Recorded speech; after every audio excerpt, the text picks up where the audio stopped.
ఆ 100 crores కొట్టాలి అని డ్రీమ్ చేసిన పిల్లోడు, ఆ 100 crores కొట్టిన పిల్లోడు మళ్ళీ 200 crores కొడతానని ఓ సినిమాకి చెప్పాడు. 200 crores కొడతానని స్టేట్మెంట్ ఇచ్చాడు, కానీ కొట్టలేదు.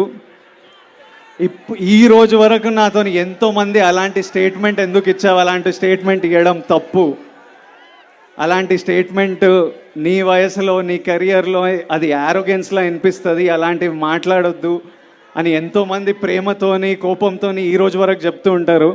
కానీ ఈరోజు నేను చెప్తున్నా, 200 crores కొడతాననే స్టేట్మెంట్ ఇవ్వడం తప్పు కాదు, 200 crores కొడతా అని స్టేట్మెంట్ ఇచ్చి కొట్టకపోవడం తప్పు. దానివల్ల నేను ఎన్నో తిట్లు తింటుంటా, ఎన్నో ఇన్సల్ట్లు వింటుంటా. I deserve it. నేను 200 crores ఏదో రోజు కొడతాను. అది కొట్టే వరకు మీరు ఎంతైనా తిట్టండి, నేను పడుతుంటా.